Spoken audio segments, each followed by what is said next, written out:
Welcome to the North Forge Discovery Series. Today's webinar is a mini class on angel investing with Brooke Harley of ClassRebel. Before we begin the webinar, we acknowledge that we are meeting virtually on the ancestral lands of Treaty 1 territory, the traditional gathering place of the Anishinaabe, Cree, Oji Cree, Dakota, and Dene people, and the traditional homeland of the Métis people. For those of you who are new to our webinars, North Forge is the innovation partner of the province of Manitoba and an incubator accelerator supporting the growth of Canadian science-based, technology-enabled, and advanced manufacturing startups from the ideation stage all the way to the acceleration stage.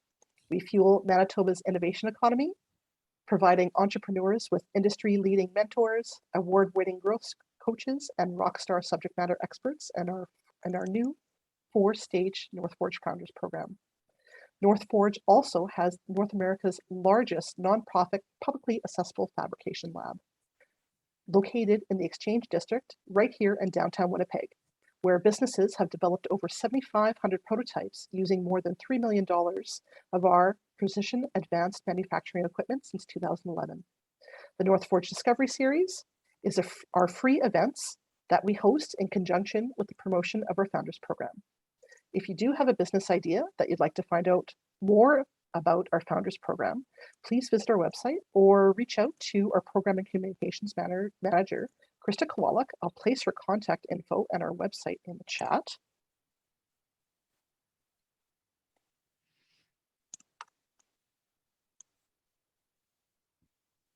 Thank you.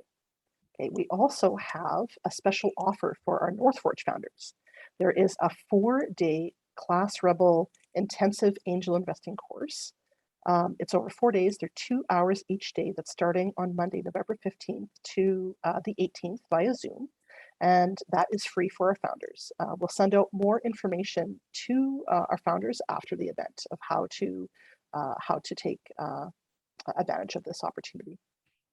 With that, I welcome Brooke Harley, who is a Winnipegger, and who, before raising $32 million in her first venture capital fund, she was an angel investor targeting purpose-driven companies she believed in. She's a former VC fund manager, Lululemon executive, and an M&A attorney. And now, on to the presentation. Brooke, the floor is all yours. Thank you so much, Tina. You guys, thank you for spending this hour with me. I'm Brooke Harley. I'm the CEO and founder of ClassRebel, a modern education company. Welcome everyone to ClassRebel's mini class on Angels 101. The goal of this class, you guys, is to get you guys 5 years ahead in what you know about 2 things: investing in companies you really believe in and consulting for equity instead of cash.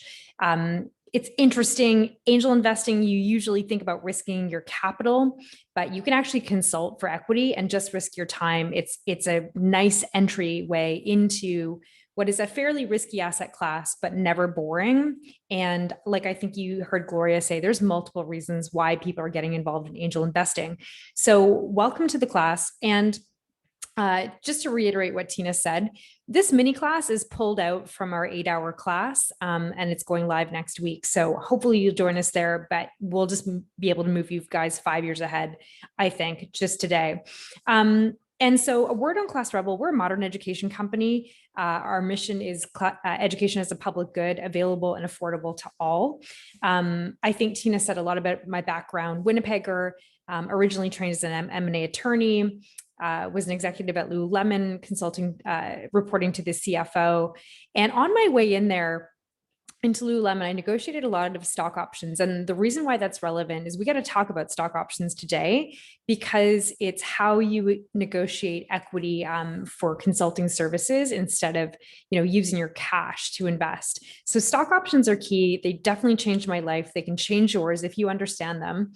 So we'll talk about that today. I started angel investing nearly a decade ago, company called Native Shoes, bankrupt back then, #1 selling kids shoe on Zappos today. I'm the 3rd largest shareholder there.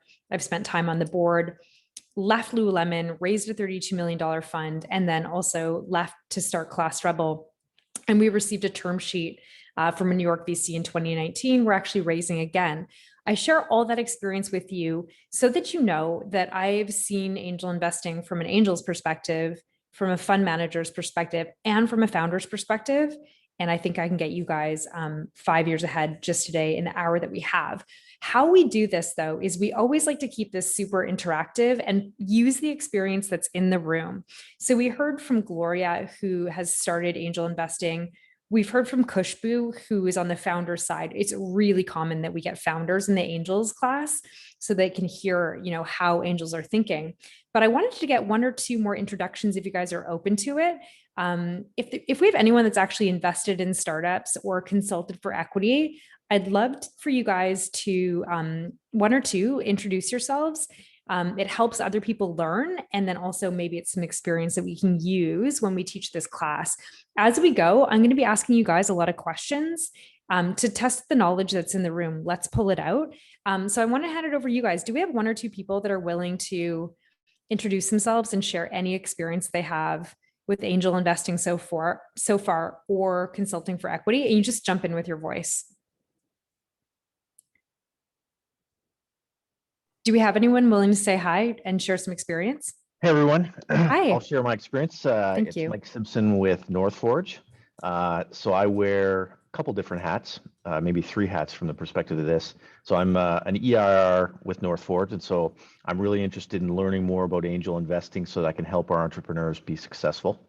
I'm also just made my very first angel investment. Coming from a place of not much education in space, so I'm looking forward and learning a lot more. And I did that because I love business, I love risk, and I love learning about and helping early stage companies. And so that was kind of the motivation there. And then I'm also an entrepreneur and a founder, and so learning about this, similar to Kushbu from that perspective, is really helpful. So a couple different angles on this for me. Thanks so much, Michael. And one thing that Michael said that I wanted everyone to really hear is, he made an investment on a company he felt confident in, but maybe didn't necessarily know some of the mechanics or just learning on the fly, right? That's how I started angel investing too. And, we can teach you 8 hours, we can move you 10 years ahead next week, but we've got to blend that with actual practice and getting out there, investing on safes, convertible notes. We're going to talk about deal structures and things like that. But this education, when paired with like actual experience, is what really moves you ahead. So thank you for sharing that. And I should say too, our courses are pay once, attend forever.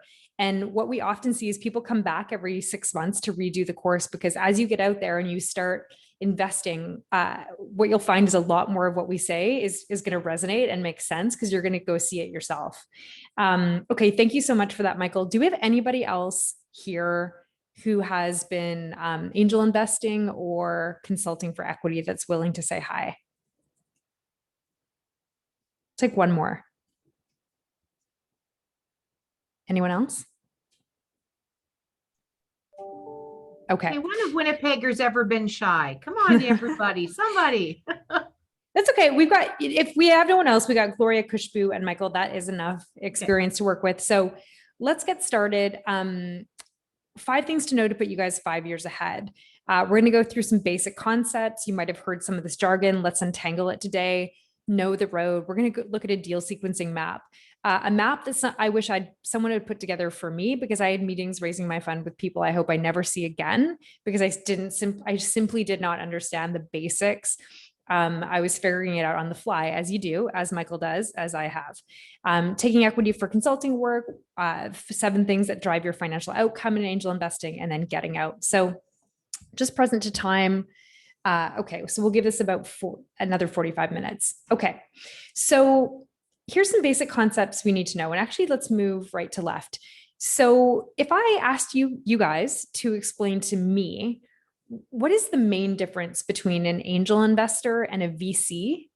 What would you guys say? And you can put it in the chat, although I seemingly can't see anything in the chat right now, or just use your voice. What is the main distinction between an angel and a VC? If something comes into the chat, Brooke, I'll mention it.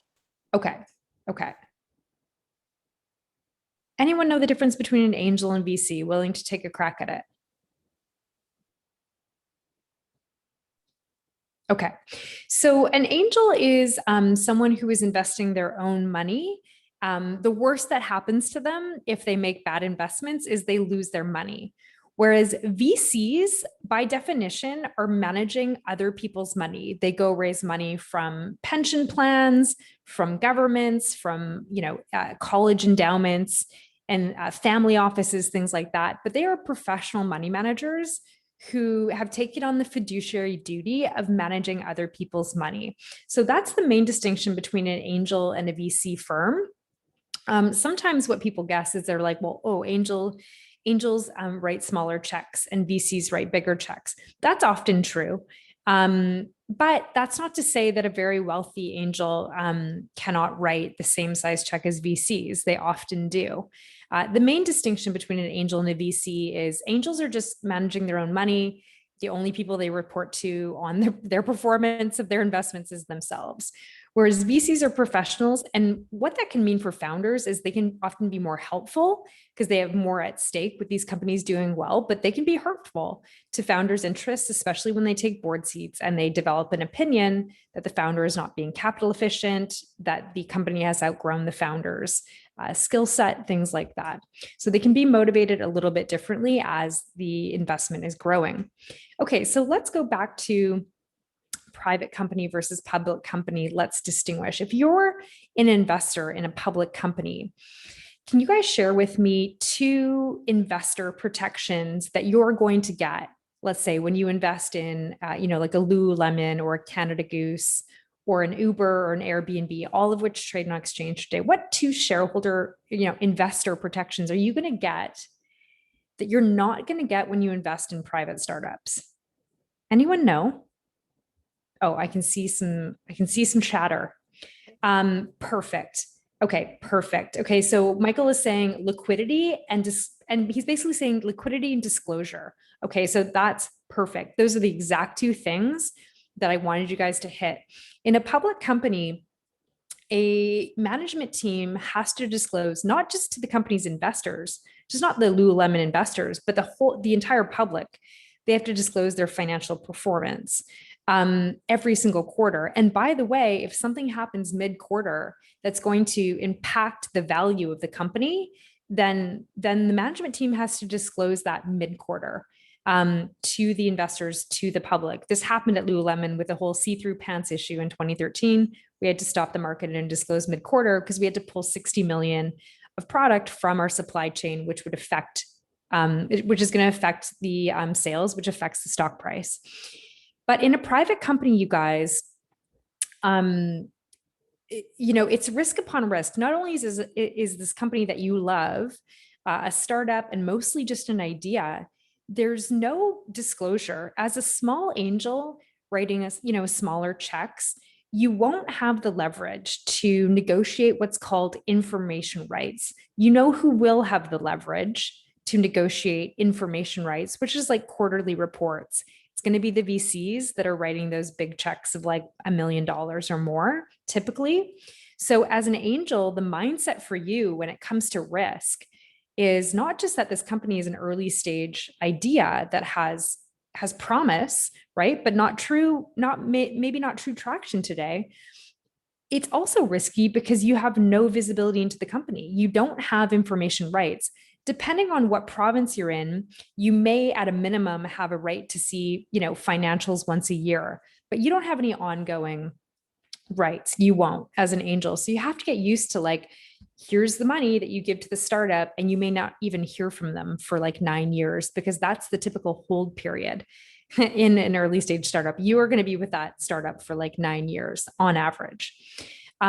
So disclosure, you get it in public companies as investors. You do not get it as small angel investors in private companies.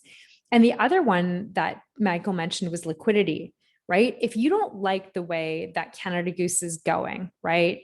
They didn't give up fur quickly enough, right? And you're like, well, that's going to be their downfall. And you want to trade out, right? What do? You wake up Monday morning and you press a button and you can sell all your shares, right? If you don't want to be there anymore.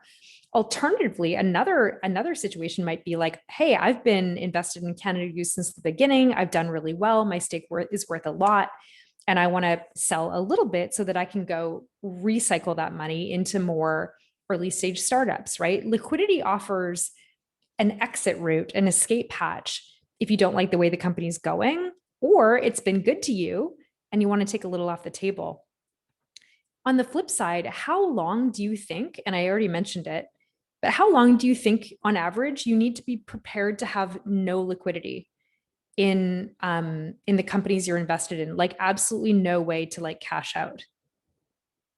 What mental mindset do you need to prepare yourself for? How many years do you guys think? And you can put it in the chat and guess or just shout it out. Okay, so Gloria is saying up to 9 years. It's really like there's no rule that says 9 years. You know, the data is, you know, the average hold period is 9 years. I can tell you I've been an investor in native shoes for over 8 years. And you know what? Like it's worth a lot now. It's grown with no dilution. And I would like to take some off the table and invest it in ClassRebel, but I can't. It's not liquid. And there will be no liquidity until one of 3 events happens. And we're going to talk about the exit before class ends today. But these are risks as early stage investors you've got to get used to. It's not just that the company's risky because it's early stage and doesn't have a lot of customers yet. It's also risky because you have no right to information going forward and you have no way to trade out when you want to, right? So that leads me into the definition of accredited investor. And, you know, if these are so risky, right, who does the government say is allowed to even invest in these risky businesses? Can anyone take a crack at what it means under Canadian securities law to be an accredited investor? Anyone know? Oops. Okay, let's go to the chat here. Yeah, so so Joelle's saying you need to make 200 a year. So essentially, yeah, or combined income of 300. Yep, that's part of it. And so essentially what the government has done for at least the last 35 years in Canada and the US is it said, this stuff is so risky, you guys, that you have to meet the definition of being an accredited investor to invest in risky startups. And that's really been a wealth test. It hasn't been an education test. It's been a wealth test. And they've said, okay, if you make $200,000 a year, you've been making that for a couple of years. Okay, you do with your money whatever you want. You're rich enough that we don't worry about you. You're making enough, right? You want to go gamble away your monies? We don't care. But if you don't make 200 grand a year, but you and your partner, your spouse together make 300, okay, the government's like, well, you're rich enough together as a unit to go gamble your money on startups. If you don't have 300 grand together, but you guys have $1 million in assets outside of your home, like you own over $1 million of stock, okay, again, the government's like, you're rich enough, fill your boots with risky startups. We don't care if you lose all your money. You're rich enough to recover from a situation like that. So it's always been a wealth test. And as a securities lawyer, I've been like, well, this is how the rich get richer, right? This isn't democratized at all. Even if you're educated on the risks, even if you take a full course like this, that doesn't make you accredited just because you know. And so for a long time, I've been thinking things are going to shift to democratize access to these assets. And you do see this happening in the States, and I'm watching for it to expand into Canada. But in the US, they've expanded the definition to now include an education test. I have not seen that adopted yet by Canadian or European jurisdictions or Australian, but I expect things to shift into education tests. So fear not, if you don't meet those wealth tests, you can still invest in these risky companies. The path, though, right now in Canada, if you don't meet those thresholds, is crowdfunding. Has anyone ever done an investment through like Front Funder or anything like that? Let me just go to the chat. As a Canadian, you can take a test in the US and invest in the US. Yeah, I would. Yeah, you can meet the US definition of accredited investor. Okay, this is something we go into way more in the main course about what are all the pathways around the accredited investor rule. Because there's going to be more pressure on governments to open up this asset class to more people, because a lot of innovation is happening right now, which is accruing a lot of wealth for certain people. And I think there's more and more pressure on the government to let more people, into this asset class. But that's what's in place right now in Canada. Oops, I didn't mean to stop share. 1 second. Any questions or comments about that before I go on?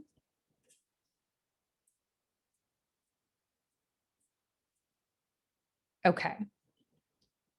Okay. So this is a deal sequencing map that I really wish that I had known about years ago. And so I put it together for you. And honestly, if you leave this class today and you understand this, you're years ahead. I could not, it took me forever to figure out the jargon of like which went where. And on top of that, I mean, things change, right? I want you to take this as a directionally correct roadmap, but things are changing. And I'll talk about that as we go through this. The yellow box is essentially this stage of where a company is at, where they're going to be interested in what I call your baby check.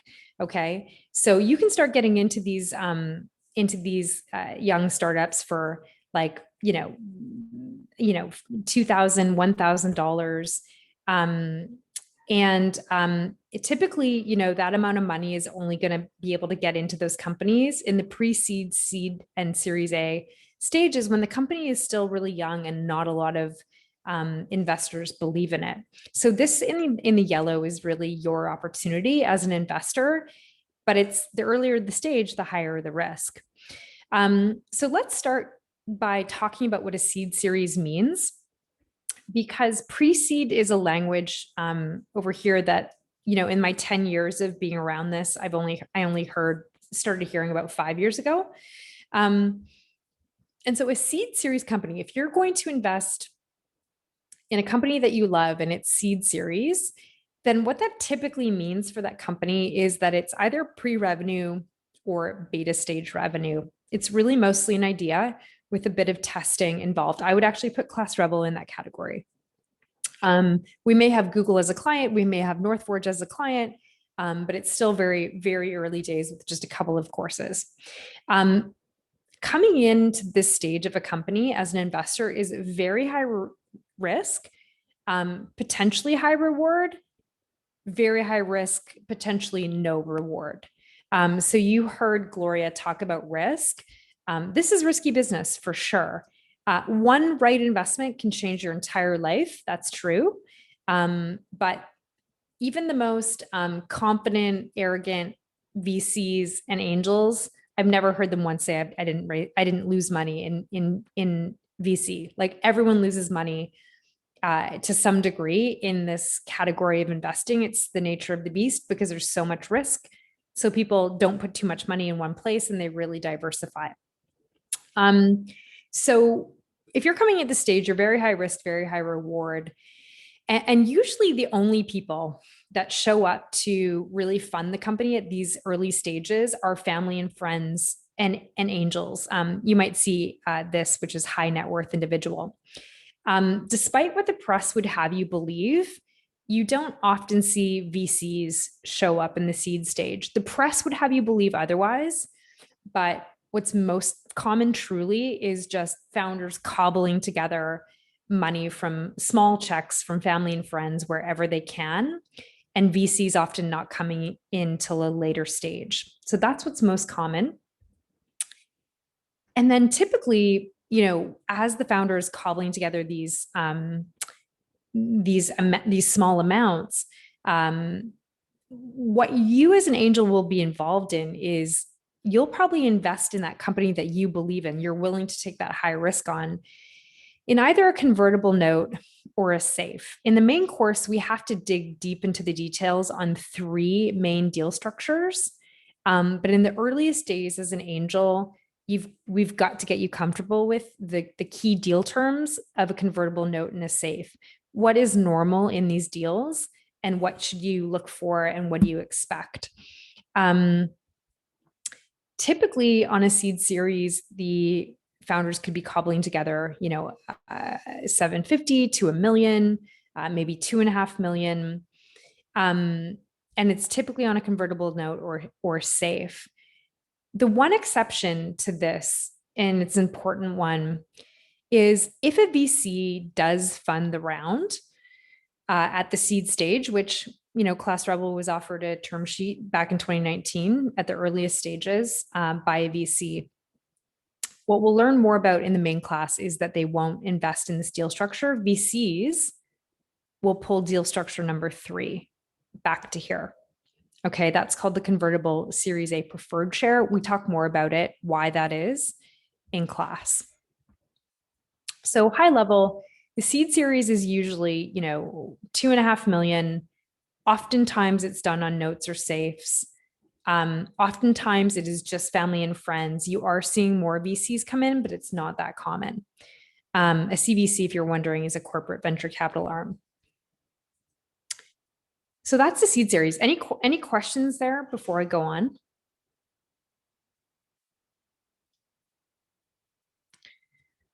I like to move back here and talk about the pre-seed, because I think I've always thought, the line is not super bright as to the language between pre-seed and seed, and I'll share with you where I think the line lies.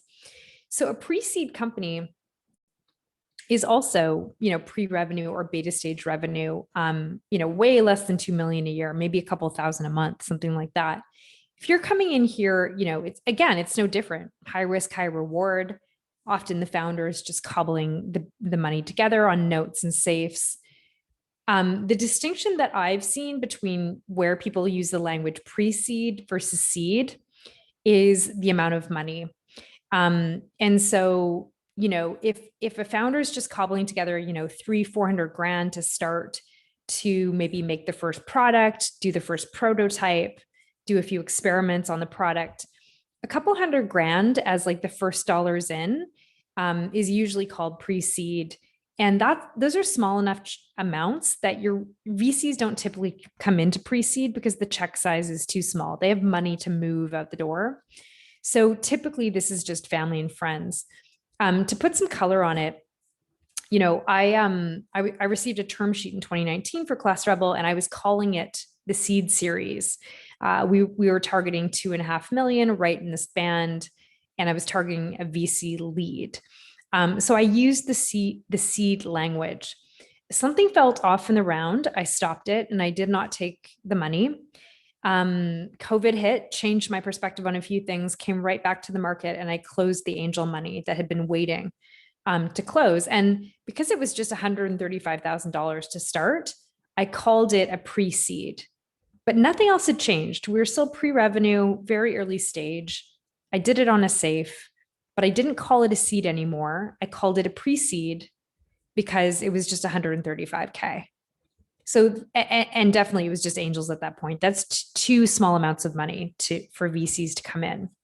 So that's some of the jargon I think you're going to hear. Pre-seed versus seed, what is the difference? As far as I can see, the difference is how much money at one time is being raised. And pre-seed is just a couple $100 grand, whereas seed starts moving generally, into $1 million or above. Let me go to the chat. 1 second. Any questions while I'm going to the chat here? Any questions or comments about this?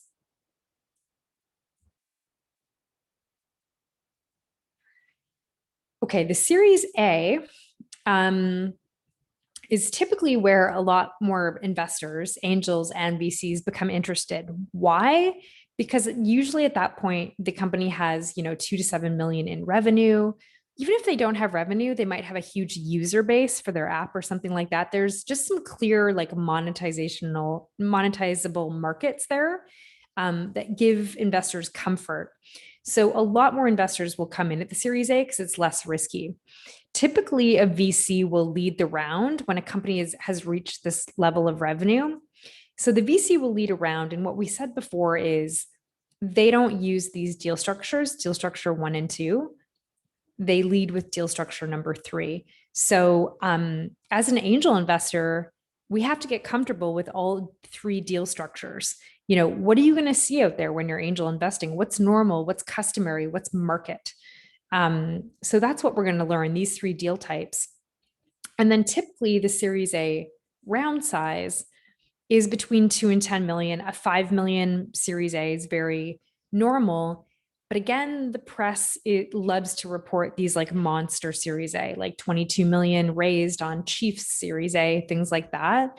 But that's not necessarily a good thing. And it's not very common actually, but the press would have you believe that it's more common.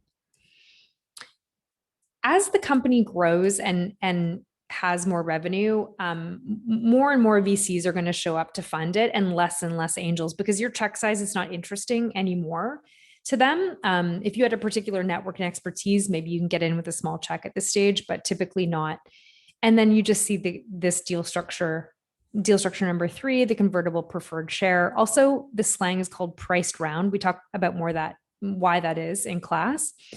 But then you just see pretty much the preferred shares being used over and over and over again. So for us, the learning really is in the note, the safe, and the preferred share, which we're going to dive really deep into next week. Any questions on this deal sequencing map so far? One question for you, Brooke. I thought it was maybe NACO or a previous talk that was really Canadian market centric that I had seen that said something like 80% of angel deals were still price rounds. Is that? That's interesting. And we talk more about in the class on why I typically don't see that, especially in the US. I mean, unless the angels are taking common shares, which I have heard happens in Canada. From my perspective, I raised my fund in Canada. I invested in Canada and both the US. To me, I really like to teach. The American market is one of the markets in the world with the most money and the most innovation, and who I think have set the most standards around what's normal and what's custom. Priced rounds, the reason why I don't think that they're certainly not typical in the US for just angels is because they're so expensive. This is a $60K legal bill, so this is a $60K legal bill to do. I don't think it's much cheaper in Canada. So if a founder's only raising, $135,000 like I was, then I need the luxury of paying just $1,500 to my lawyer to do a note or a safe, right? This is a pricey legal deal. So what I think you might be saying is that they're using common shares, which would absolutely never be acceptable to experienced angel investors. So when I look at the Canadian market, sometimes I think it's younger and it's up and coming, and things maybe are not as sorted out. I think that's for sure true. Yeah. From a standardized approach, but I like to teach it from what's gone ahead of us, which is the US, right? And because I think it makes a lot of sense why it works the way it does. And we could talk about this more in the main class, but as an angel investor, you don't want common shares. You don't. And I'll share why. And we'll have to make more time to draw the link of priced round common shares, priced round preferred shares. Like, what does all that mean, right? We need to untangle what that all means even. We don't have time today, but it's a really interesting comment. And I'm glad to hear that you have the same sense as me, is that the Canadian market is up and coming, but it's certainly not as standardized as the US is, because there's less money. And so that we do less deals here. Yep. But where I teach, wherever people are, Europe, I teach Europe, Canada, all over, I think there's true value in knowing how Americans do it, because there's so much thinking and sense to it that I think it eventually gets adopted in other markets. That makes sense to me, and I definitely want to understand those reasons. I thought I'd just make that comment, and I think you are right that a lot of those deals are common shares, and so that can be left to the more advanced course. But I just thought I'd comment on that. Yeah, I'm glad you did, because I think it's really interesting. And whenever I've been an angel investor and things are going weird on a deal in Canada, I'm always like, why is this set up this way? Like, this has been solved, you know what I mean, by a more advanced, more experienced market.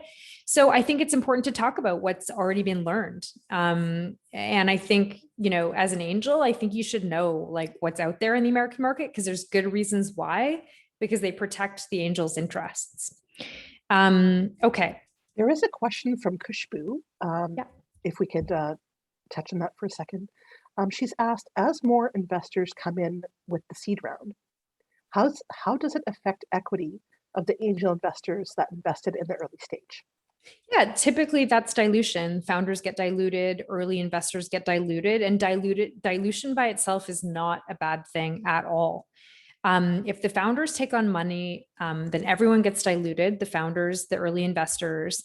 But what the hope is of everybody is that that additional capital for every $1, in capital they take, they're going to return, $10 to everyone. They're going to create exponentially more value with the capital that they brought on. So, pre-dilution as an angel investor, you might have held, let's say, 1% of the company. And then after the deal, you hold 0.5%. That's not necessarily a bad thing, because what the hope is that they can take on new capital. You may get diluted down, but now that 0.5% is going to be worth more than the 1% ever was, because they have new capital to grow.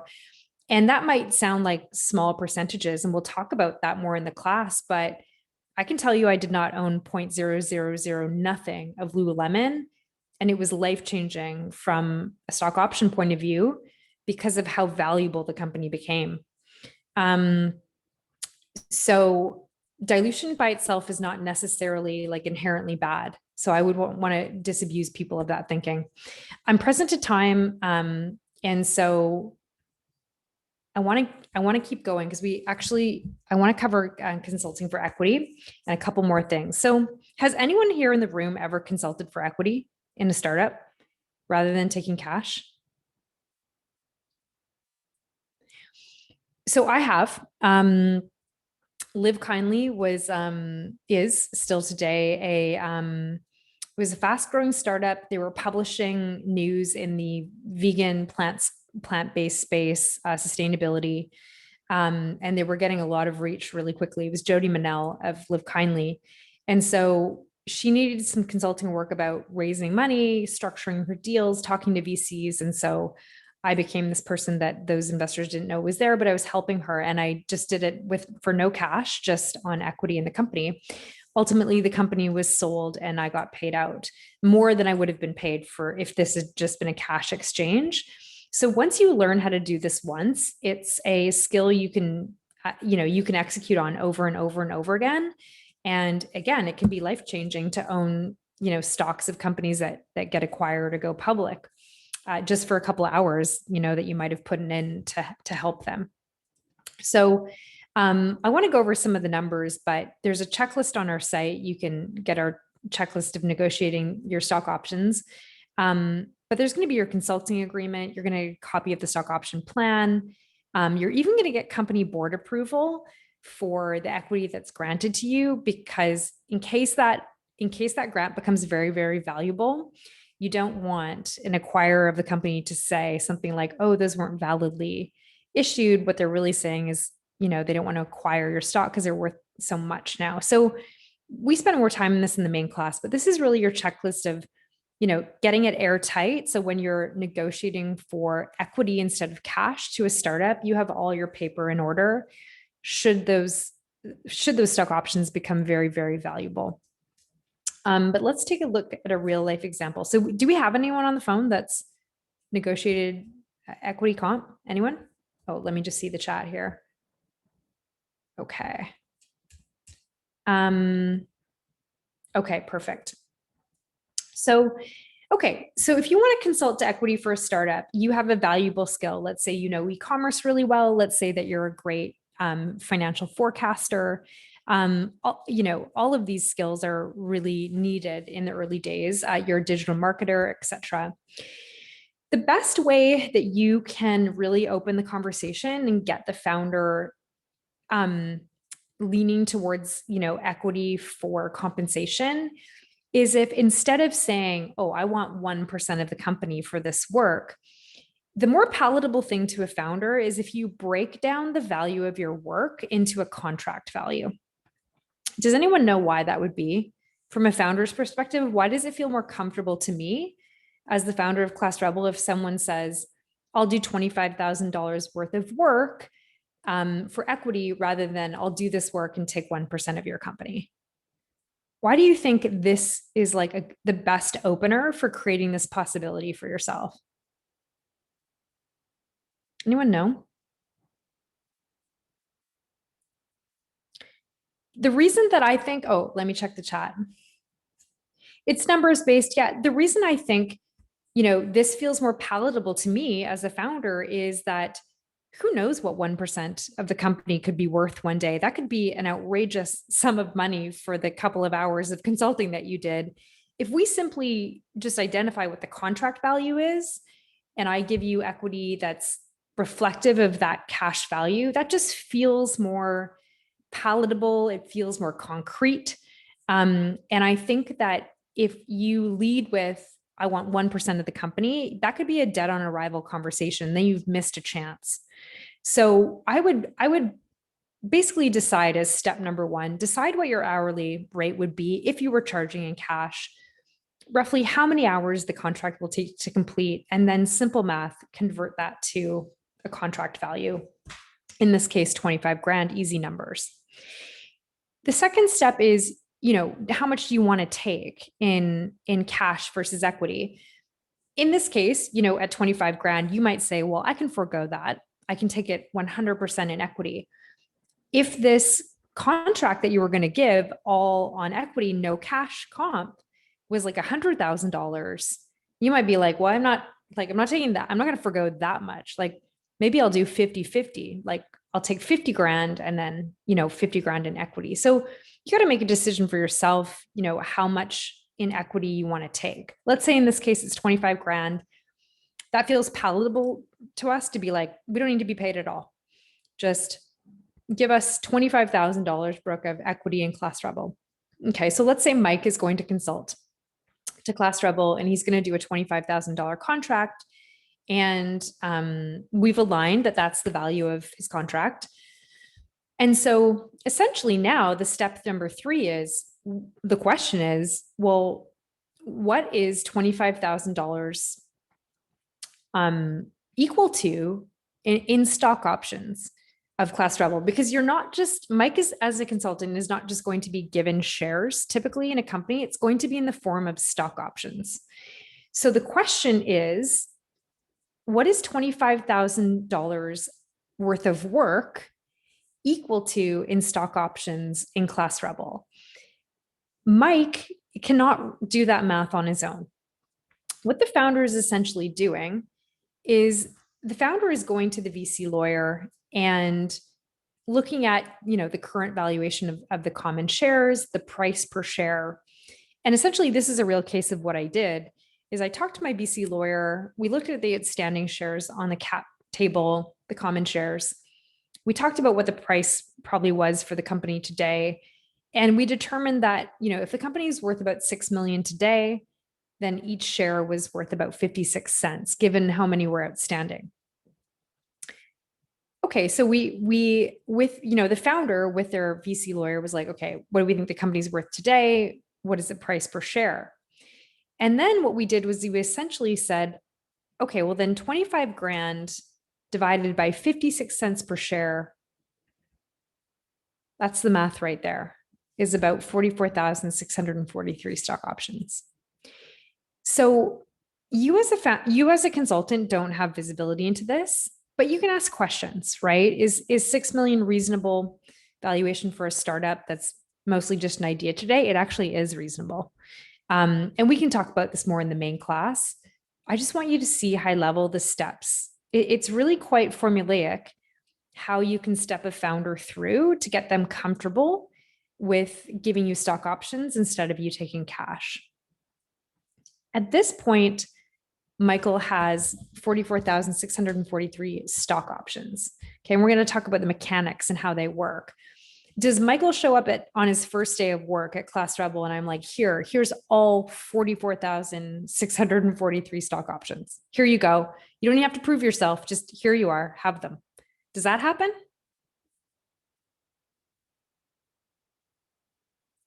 It doesn't. There's typically a vesting period. If you're an employee in ClassRebel, your vesting period is long. It's 4 years. But the beautiful thing for a consultant like Michael is he can accelerate that vesting into his 3-month contract. He only has to work for ClassRebel, deliver his deliverables, and for me to say, yep, sign off, beautiful job, Michael, you were on budget and on time. Thank you for your work. You're fully vested. And so this is a beautiful, valuable thing because you can compress a vesting period into the length of your contract. Employees of the startup do not get to do this, right? This is another piece why consulting for equity is valuable, is you can basically earn all your options within the 3-month period or however long your contract is, versus if you'd work there full time as an employee, you're vesting over 4 years. That's just the market today. So this is really what it allows Michael to do, is do his work for ClassRebel, but do a beautiful on budget, on time job, and then move on to the next client. Okay. So he does this work in 2021. He doesn't hear from us in 2022, doesn't hear from us in 2023. And then in 2024, I give Mike a call and I say, listen, like, our thesis is proved correct. The big tech companies are fighting over content. That's now extending to educational content. And we just received an offer from Netflix. So can anyone do the math right now on what Mike is going to pocket as a consultant for the work that he did based on these numbers that are here? Who can step me through the math of like how much Mike just made off this deal? Anyone know? And you can go to the site and you can get this worksheet. Essentially, what you do is you take the number of options, okay? Stock options, 44,643. You're going to multiply that by a number. And it's essentially the spread, okay? You multiply this by the difference between these two numbers, $5 minus 56 cents.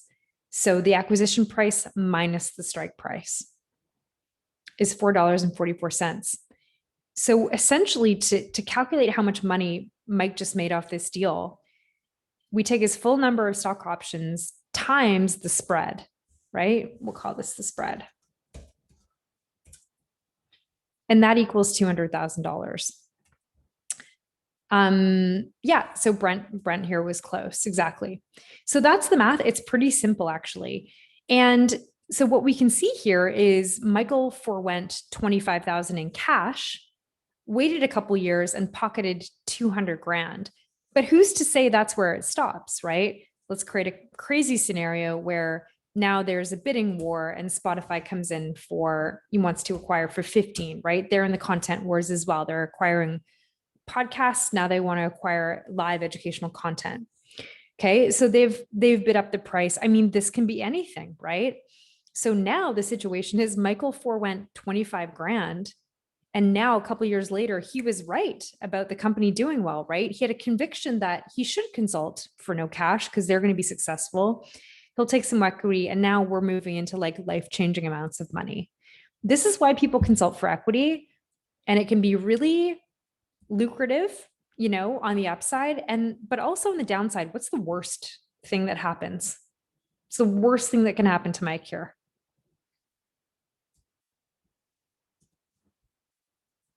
Yeah, the company goes under and he lost 25 grand, right? But he probably learned something along the way when he was doing that consulting. He probably got referrals to other consulting gigs, which may do well, right? He got probably some other serendipitous opportunities that come along with being involved in the early stage space. So at the end of the day, I can't help but really highly recommend, you know, when you see the opportunity to consult for equity, take it on. Because 25 grand will always be 25 grand. But what Mike has created for himself is the possibility for this type of upside. You know, we're saying it's 200 grand, but it could be anything. If he was right about the company doing well, it could be anything. And so this is why people do it. Just checking on time. Joelle and Tina, I was going to stop in about 6 minutes. Is that about right? Sure, if that works for you, that works for us. Okay. Any questions about, and we take more time in the full course on this. We're going pretty fast, but this is really your guide. You can go to ClassRebel and get it on how you would step a founder through this conversation to obtain equity for consulting, because lots of times they don't know either. This is new. This is new for them. So this education really matters for you guys, because if you're someone they come to trust, you can end up being the one that steps a founder through how to do this. And they could be interested in that because they want to conserve their cash. So in the early days, they can often be more generous with the equity, which is good news for you. Any questions or comments about this? Okay. Couple more points and then we'll wrap up and we can take some questions from the audience. Really, you're going to hear a lot of jargon when you get into angel investing. We're going to talk about discount rates. We're going to talk about interest rates, things like this. What I'm going to drill down for you guys in the main class is there's actually only 7 things that determine your financial outcome. We'll learn what the rest of the jargon is, but these 7 things combined is what creates your financial outcome. A lot of it you can't control at all, right? Once you get into investing in a company, you have no control over what happens next. But with this kind of education, you can understand the pieces that are important along the way to determining how well you're going to fare or not well. And really, it is only 7 things that financially dictate your outcome, despite all the jargon and what you hear out there. We drilled down past the terms and I was like, listen, like these are the economic terms that will predict your outcome. The last thing I want to say is, we'll talk more about in class, is there's, you expect to hold your investment for like 9 years or even longer. I know the investors in Aritzia held for 11 years before they got out. The longer the hold period usually means the company's doing well. So that investment's baking and cooking, it's becoming worth something. IPO, the company lists on exchange. Acquisition, we'll talk about, there's two types of acquirers and they behave differently, which could mean different outcomes for you. And then we'll talk about in the main class what a secondary is. But the short answer to what it is that it's generally known as incoming investors, like later stage investors, like Series B investors, start buying out the seed series investors. So you might get a chance, maybe to sell with just in a couple of years, right? Instead of waiting for the company like 8, 9, 10 years to be acquired or IPO, you might get a chance in like 2 years, 3 years to basically take your seed investment and then sell it to the Series B. I'll stop there. There is so much to cover on the details of notes and safes and priced rounds and how do you get comfortable with what the market deal terms are. And we'll talk about, what happens in Canada versus like what the most mature markets are doing and why it's always in your best interest as an angel to think about these things. So thanks for coming today. And I hope we see some of you guys in class next week, 15th to the 18th. Thanks very much, guys. You're welcome. Thank you so much for that insightful presentation about what you need to do and think about to become an angel investor, Brooke. Just before we start the questions, we're continuously improving our events and would love your feedback with a 1-minute survey. I'll pop that into the chat. We'd love to hear what you think. And now I'll start moderating the questions from the chat. If you're comfortable, just pop yourself off of mute. If you're comfortable, you can put your video on and you can ask Brooke your question.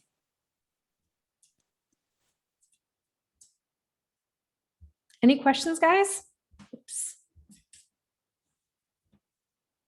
Let me just go. Amazing information. Like it's just, now I want to learn more. So yeah.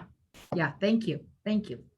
Good. Yeah, it's my pleasure. I mean, this area is never boring, and something we talk about in the main course are like, what are all the reasons you would be involved in doing this? Because it's not just about the money. I mean, that's partly the reason, but there's also like keeping up with innovation, right? Like the world is changing so quickly, and a lot of people angel invest because it keeps them close to change, right? And like how fast we're becoming old in a way, by not keeping up. I mean, I feel challenged on a lot of things, right? Like, digital wallets, all this stuff. It's just like, it keeps coming. And I think angel investing keeps you really close to that. A lot of serendipitous opportunity has come out from me investing in one company. And then all of a sudden other opportunities came to me completely unannounced, like, and unsought after. That's one of the most magical things that I found in starting companies, starting funds, angel investing, is you start to enter the world of things that are very unpredictable. I find the world of employment fairly predictable about what's going to happen. This is the Wild West of, opportunities, sometimes losing money, but it's hard to predict like the opportunities that end up coming into your lap. And I think that's another reason why people do it, is it starts to open up a whole bunch of kind of serendipitous things that can cross your desk and you can take advantage of. Thank you. Any other questions or comments? Anything you guys want to contribute? One quick question, Brooke, is just on and this may be, again, a difference in regions, but, could it be that you're doing some consulting for equity with an early enough stage company where they don't even necessarily have an employee stock option plan? And then would it be actual equity as opposed to an option that? So that's like definitely an advanced question. And that was the real case in Live Kindly. She didn't have a stock option plan set up. They're not expensive to set up. You can set them, a founder could set it up inside of a week for $1,500. That's the truth. It's not difficult and not expensive to set up. But if they don't want to do that, or, then you can, like I did, instead of taking stock options for consulting to Live Kindly, I took it on a safe because she was raising around at that time. And so that safe was available. You had That's the another way template and to, everything, yeah, okay. that's Mhm. another way to do it. But usually that has to be done at the same time as a round is going on. Mhm. So that, you don't always catch that perfectly, right? Mhm. If you come between raises, it might not really be open for them to just write you a safe. So that's why Right. it's important to know the stock options. Yeah, okay, great, thanks. Yeah. Any other questions or comments? Yeah, Brooke, I have a question about like matching like founders and investors. Is it like how common would you say is it to have an investor that has like a fundamentally different background than the company they're investing in? Or is it, would you say it's more common for investors to like have a familiarity with the industry they're investing in? Yeah, and we talk about, developing in the main course, we're going to talk about developing your investment theses, right? And one big question I ask the group is, before we develop our investment theses, I want to ask you guys where do you think your networks and expertise lie? Because if you've been in a certain industry for a long time, you're going to see opportunities that other people don't see just by virtue of having been in an industry. And you also bring extremely valuable networks to your startup. Right. So it's really common that people invest in what they know, not just because it gives them investment thesis, an advance on investment theses. Right. And I can share more about that. What I saw in Live Kindly, what I saw in Live Kindly, exactly what I thought was going to happened because I have 10 years of experience in consumer investing and I could see it.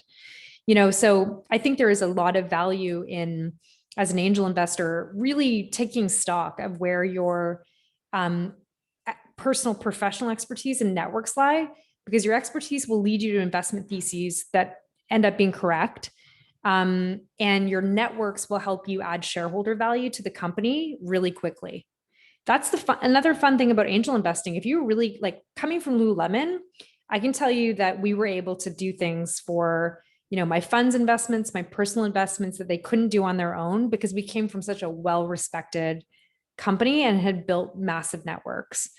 So I do always recommend, when you're starting out in angel investing is, in some ways stick to your knitting as a start, right? Go where you have some expertise, go into things where you can bring shareholder value by some of the introductions you can make, some of the kind of hiring that you can help with, all of that.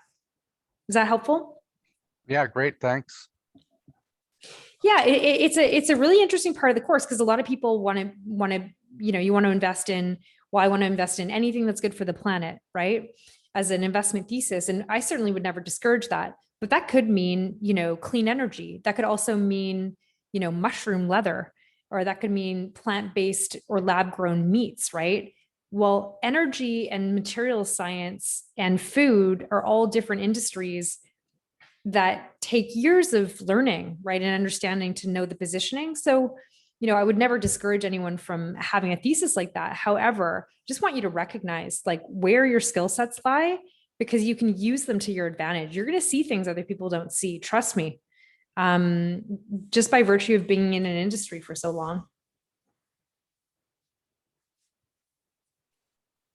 The one thing I saw, well, this is the last thing I'll say. The one thing I saw with Live Kindly really easily, even though she, her view was to build into a media company, what I saw with the reach that she was getting in the plant-based world is that she could either launch her own vegan products, which would be the most, high profit type of move she could make, or she was going to be acquired by a company that was making vegan products. Like it was going to turn into a physical product situation because that reach is valuable to physical products. That's exactly what happened. She was acquired within 18 months by a vegan food company out of Switzerland. It was like my exact thesis. And I watched the market for 10 years. So I knew that that trend was happening.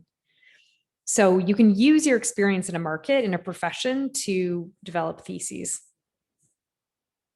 It's a fun conversation we'll have next week. Anything else, guys, before I get going? Okay. Well, thanks very much for having me. Hopefully we'll see some of you in class next week. Wonderful. You're Thank welcome. you, And Brooke. yes, thank you, Brooke, so much for answering everybody's questions and for sharing your expertise. And also thank you for being a part of the North Forge Founders Program or North Forge Discovery Series. Watch My your pleasure. email. Wonderful. Watch your email for the YouTube link for the recording. Also, if you have an idea that would solve a problem in your industry, like Brooke was just talking about, and you would like to find out more about our Founders Program, please visit our website or reach out via email to our Program and Communication Manager, Krista Kowalik. I'll place her contact information in the chat. And before we wrap up for the day, we'd like to thank our sponsors, Bell MTS, TDS Law, RBC, BitSpace Development, Princess Auto, Stu Clark Center for Entrepreneurship at the University of Manitoba, Boxall Construction, 6P Marketing, and PCL Construction. And that wraps up our Angels 101 mini class. Have a wonderful rest of your day, everyone. Take care. Thanks, guys.